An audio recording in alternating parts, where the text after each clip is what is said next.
재작년도 2018년에 양육비 미지급자들의 신상을 공개하는 배드파더스 사이트가 오픈이 됐고, 그 후로 지금까지 그 양육비 미지급 사례 121건이 해결됐습니다. 그런데 이 배드파더스 사이트에 신상이 공개됐던 분들이 배드파더스 사이트를 명예훼손으로 고소를 했고, 그래서 금년 1월 14일에 수원지방법원에서 배드파더스 사이트의 명예훼손 사건에 대해서 국민참여재판이 열렸습니다. 그런데 결과는 배드파더스 사이트에 제보를 한 거, 또 배드파더스 사이트에서 신상을 공개한 거에 대해서 양육비 미지급은 아동의 생존을 위협하는 그러한 부분 측면이 있다고 해서 이 배드파더스 사이트에 대해서 무죄 판결이 내려졌습니다. 법원은 운영진 구본창 씨에 대해 이뤄진 국민참여재판에서 7명의 배심원 전원이 무죄 판결을 내린 의견을 받아들여 무죄를 선고했습니다. 재판을 마치고 나온 구 씨도 이번 판결이 양육비 피해자들에게 도움을 줄 수 있는 첫걸음이 될 수 있을 것이라고 강조했습니다. 명예훼손이라고 하는 덫이 어느 정도는 해소됐을 걸로 보고요. 그래서 이제 양육비 피해자들이 조금 더 용감하게 아이들을 위해서 용기를 낼 수 있을 거로 생각합니다.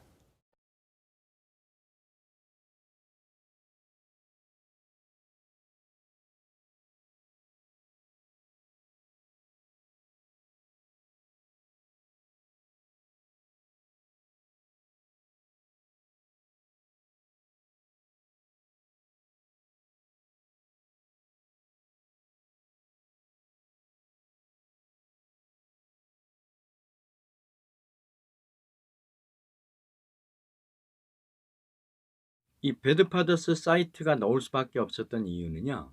현재 한국에 양육비 피해 아동의 숫자가 100만입니다. 그런데 양육비 피해 아동의 숫자가 100만이라는 얘기는 법이 제대로 작동이 안 되고 있다는 얘기죠. 자, 그런데 이 법이 작동이 안 되고 있다는 얘기는 뭐냐면, 법원에서 양육비를 지급하라고 판결을 해도 사실상 그 판결이 강제력이 없다 보니까 휴지 조각에 불과합니다. 그러니까 양육비를 지급하라고 판결을 해도 그 판결을 받은 사람이 지급하지 않고 버티면 답이 없고요. 또 피해 나갈 방법들이 너무 여러 가지가 있다 보니까 양육비 피해는 계속 발생되는데 법으로 해결이 안 되는 거예요. 그래서 그 여성단체 또 양육비행관리원에서 양육비 문제를 다루었던 분들이 이거는 양육비 미지급자들의 신상을 공개하는 것 이외에는 다른 해결책이 없다. 이래서 그분들이 이 양육비 미지급자들의 신상을 공개하는 배드파더스 사이트를 오픈하게 된 겁니다. 배드파더스 사이트 운영자들이 이 사이트를 만들게 된 취지는요. 현재 양육비법으로는 그 상대방이 양육비를 지급하지 않을 때 법적으로 해결책이 없다 보니까 이 법적인 해결력을 높이려고 하면은 법이 바뀌어야 된다는 겁니다. 다시 말하면 그 양육비법이 상대가 미지급할 때 그걸 지급하도록 강제력이 부여가 돼야 되는 거고, 그런데 이 법을 바꾸는 것이 그 피해자들 그 개개인의 노력으로 되는 게 아니기 때문에 양육비 미지급의 모든 피해자들 또 양육비 문제에 관심을 갖는 사람들이 모두 힘을 모아서 양육비 법안을 바꾸고, 또 그렇게 됨으로써 양육비 피해자가 더 이상 없어지게 그렇게 하자는 것이 이 사이트를 만든 취지이고요. 그 취지가 달성되면 이 배드파더스 사이트는 자연히 없어집니다. 배드파더스 사이트의 운영자는 5명입니다. 그리고 2명의 자원봉사자가 있고요. 그 2명의 자원봉사자 중에 1명이 바로 저입니다. 언론에서는 제가 배드파더스 사이트의 대표로도 소개가 되고 또 배드파더스 사이트의 운영자로도 소개가 되는데, 그건 이제 언론들이 보도를 할 때 이런 상황을 다 설명하기 힘드니까 이름을 붙인 거고요. 저는 배드파더스 사이트의 자원봉사자로서 그 제보자하고 사이트 운영자들 간의 소통을 해주는 거, 또 그 사이트에 신상이 공개된 분들이 이의를 제기할 때 그 이의 제기된 것과 또 사이트 운영자들 간의 소통을 도와주는 거, 이게 제 역할입니다. 그래서 저는 사실은 사이트의 운영자도 아니고 대표도 아니고 사이트와 제보자들 그리고 또 신상이 공개된 분들 간의 소통을 도와주는 자원봉사 역할입니다. 이 배드파더스 사이트에서 양육비 미지급자를 공개하는 기준은요, 법원의 그 판결문을 기초로 해서 양육비를 2달 이상 지급하지 않은 경우에는 양육비 미지급자로 공개를 합니다. 그런데 어떤 분들은 이런 분들이 있어요. 본인은 양육비를 갖다가 뭐 100% 주진 못했지만 한 70%, 80%를 갖다가 매월 꼬박꼬박 지급했다. 그래서 본인은 양육비 미지급자가 아니다. 이렇게 말하는 분도 있고요. 또 어떤 분들은 뭐 100% 주진 못했지만 그래도 양육비를 나름 자기 형편에 맞춰 보면 상당히 성의 있게 지급을 했다. 이렇게 말하는 분들도 있거든요. 그런데 양육비라고 하는 것은 아이가 생존하는데 너무나 꼭 필요한 비용이고 필수 비용이고요. 또 양육자가 수입이 아주 많은 경우에는 뭐 한 70% 들어도 상관이 없죠. 그런데 대부분의 양육자들은 그렇지 못하거든요. 그러니까 그 양육비에 맞춰서 생활비를 정해놨기 때문에 만약에 양육비가 한 70% 들어온다. 이럴 경우에 당장 생활에 문제가 생깁니다. 예를 들어서 양육비가 100% 들어오는 달은 학원 보내고 양육비가 한 70% 들어오는 달은 학원 한 달 쉬라고 하고 또 뭐 양육비가 다 들어올 때는 하루에 반찬을 3가지씩 먹다가 양육비가 뭐 한 70% 들어오는 달은 반찬 한 가지 줄이고 이렇게 할 수는 없잖아요. 그죠? 그래서 법원의 판결문을 기준으로 해서 양육비가 2달 이상 밀린 경우 또 100% 지급이 되지 않은 경우에는 양육비 미지급이 맞습니다. 그래서 배드파더스 사이트에서는 법원의 판결문을 기준으로 해서 2달 이상 양육비가 지급되지 않으면 양육비 미지급자로 공개를 하게 됩니다. 배드파더스 사이트에서 신상을 공개할 때 일단은 양육비 지급의 의무가 상대에게 있는지 그걸 확인합니다. 이걸 확인하는 방법은요, 그 제보자로부터 그 제보자가 협의 이혼을 했을 경우에는 양육비 부담조서가 있고요. 또 제보자가 재판을 통해서 이혼한 경우에는 그 이혼 판결문에 양육비에 관한 내용이 있습니다. 그래서 제보자로부터 양육비 부담조서 혹은 이혼 판결문 혹은 공증된 상호간의 각서 이런 것들을 통해서 즉 다시 말하면 법적인 서류를 갖다 확인해서 상대에게 양육비 지급의 의무가 있다는 것을 먼저 확인합니다. 그런데 실제로 지급을 갖다가 했느냐 안 했느냐 이 부분이 조금 이제 문제가 되는데요. 이번 국민참여재판을 할 때 검찰에서 가장 문제 삼았던 부분이 바로 이 부분입니다. 다시 말하면 양육비 지급의 의무는 서류를 통해서 확인했는데 실제로 지급했는지 안 했는지 이건 어떻게 확인하느냐 이렇게 물었거든요. 그런데 이걸 확인하는 방법은요. 예를 들어서 양육비 부담조서나 혹은 뭐 이혼 판결문이나 혹은 상대방과의 그 각서에 양육비를 어떤 은행에 어떤 계좌로 입금을 해라 이렇게 명시가 되어 있을 때는 제보자로부터 그 통장 계좌의 내역을 보내달라고 하면은 양육비가 지급이 됐는지 안 됐는지 이걸 확인할 수가 있죠. 그런데 그렇게 계좌가 정해져 있지 않은 경우에는 확인하는 것이 상당히 어렵습니다. 왜냐하면 그 제보자가 우리가 남에게 돈을 주었다. 이건 자기가 보낸 그 기록을 갖고 있는데 받은 적이 없다. 이건 입증할 길이 없잖아요. 그죠? 그러니까 계좌가 정해져 있지 않은 경우에는 그 양육자가 양육비를 받지 못했다는 것을 입증할 방법이 없습니다. 그래서 이런 경우에는 결국 그 지급해야 할 의무가 있는 사람이 본인이 보냈다라고 하는 것을 입증하지 못하면 이 받지 못했다는 사람의 말을 믿을 수밖에 없게 되는 거죠.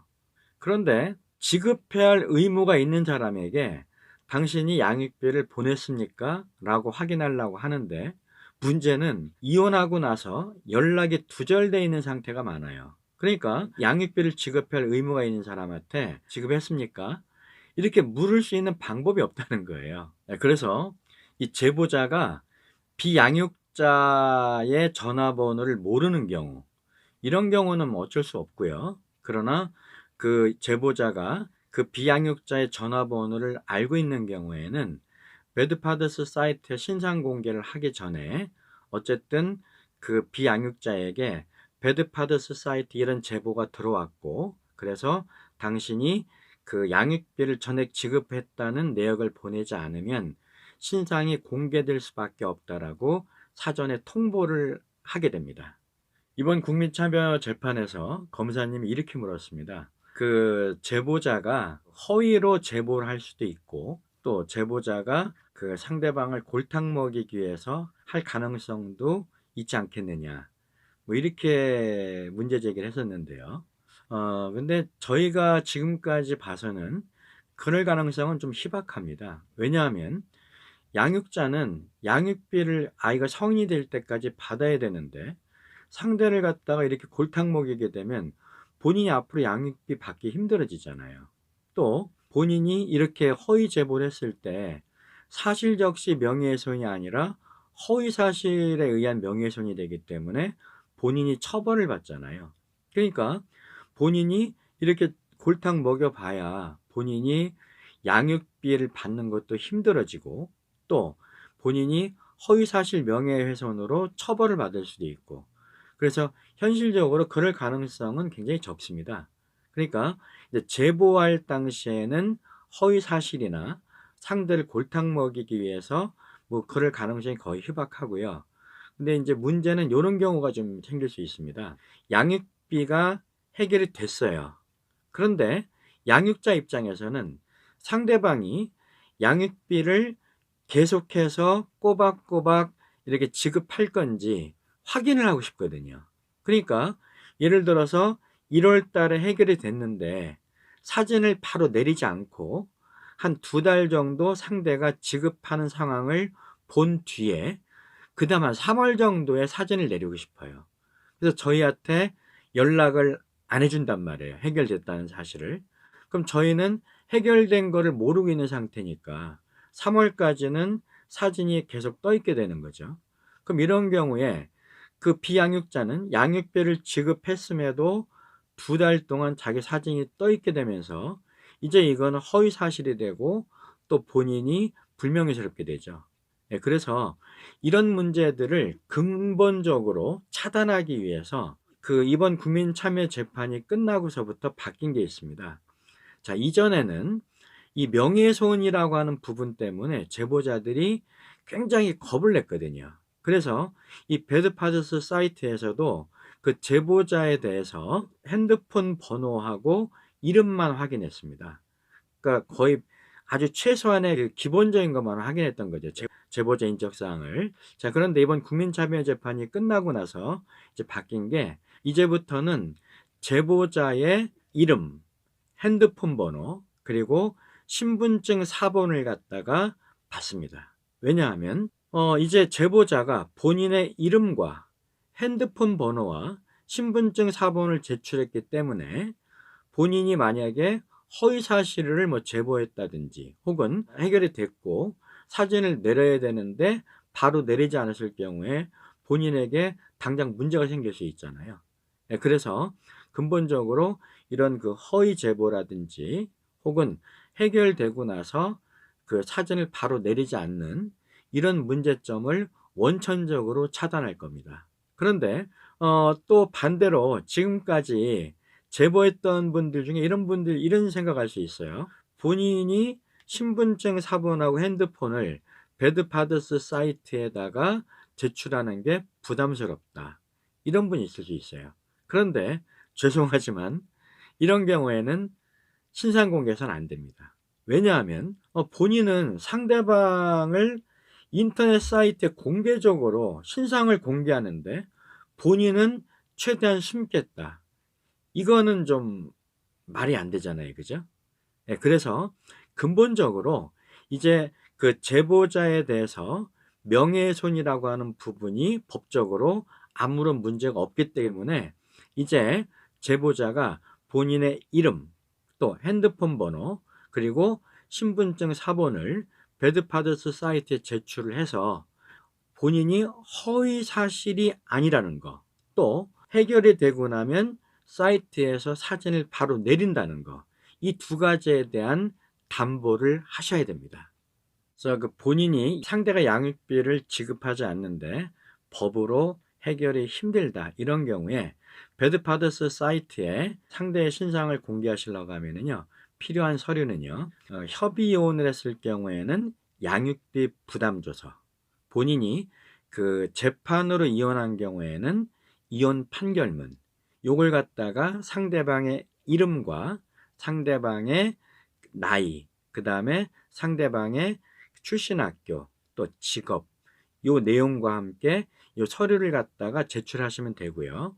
그 다음에 제보자의 이름, 핸드폰 번호, 그리고 신분증 사본, 이것을 제출하시면은 공개가 됩니다. 그러면 이걸 갖다 제출하시면 저는 이걸 배드파더 사이트 운영자들에게 전달을 하고요.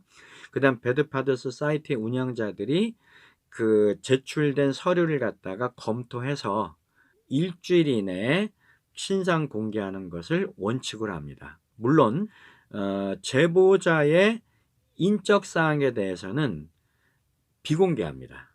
왜냐하면 제보자는 본인일 수도 있고 본인의 가족일 수도 있고 본인의 친구일 수도 있죠.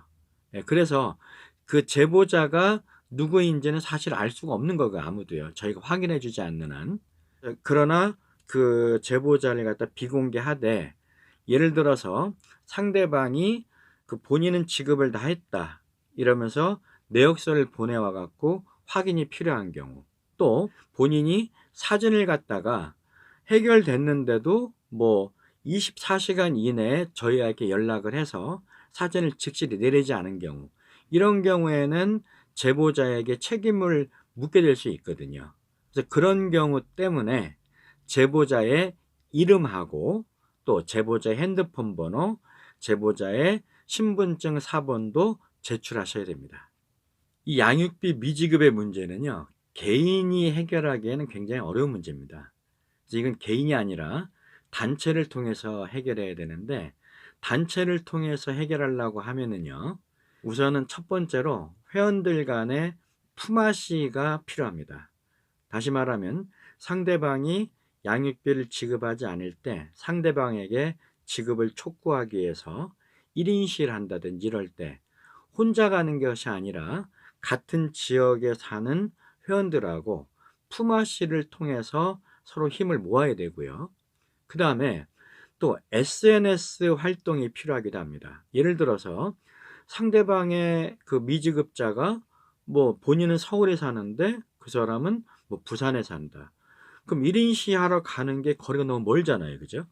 이런 경우에는 SNS로 활동을 해야 되는데, SNS를 혼자 해갖고서는 위력이 없죠. 회원들 간에 이것도 역시 품앗이가 이루어져야 됩니다. 그러니까 근본적으로 본인의 양육비 문제를 개인이 해결해서는 힘들고요. 단체 힘으로 해결해야 되는데, 단체 힘으로 해결하려고 하면은 결국 본인이 이 단체의 활동에 적극적으로 참여해야 됩니다. 그러면 단체의 활동에 적극적으로 참여하지 않고 본인의 문제만 해결하길 원하면 뭐 그거는 가능한 일이 아니겠죠. 왜냐하면 세상은 자기 중심으로 돌아가지 않습니다. 우주가 내 중심으로 돌지 않기 때문에 내가 남을 돕지 않으면 나도 도움을 받을 수가 없고요. 그럼 결국 개인이 혼자 해결하게 되는데, 그렇게 해서는 해결 가능성이 떨어집니다. 그래서 양육비 해결 총연합회에서 활동을 하십시오. 그리고 예를 들어 양육비 해결 연합회에서 현재 법안 통과를 위한 시위도 하고 입법 활동도 하고요. 또 1인 시위로 서로 품앗이를 하기도 합니다. 이런 여러 가지 활동들에 적극적으로 참여하셔야 됩니다. 자, 그런데 어떤 분은 또 이런 분이 있어요. 본인은 아기가 이제 막 너무 어려서 어디 밖에 나갈 수도 없다. 그런 경우에는 SNS에 적극 참여하시면 되고요. 그런데 본인은 SNS도 힘들다. 그러면 후원이라도 하십시오. 그러니까 오프라인에서 활동하는 거, 또 SNS에서 활동하는 거, 그 다음 후원하는 거, 이 세 가지가 있잖아요. 그 세 가지 중에서 본인이 할 수 있는 것을 해야 됩니다. 왜냐하면 양육비 미지급의 해결은요, 한 개인이 하는 것이 아니라 단체 힘으로 하는 것이고, 본인의 것만 해결하겠다고 하는 사람은 아무도 돕지 않습니다. 그래서 본인이 본인의 양육비를 해결하기 위해서 남을 위해서가 아니라 내 아이를 위해서 다른 회원들과 적극적으로 힘을 합쳐야 됩니다.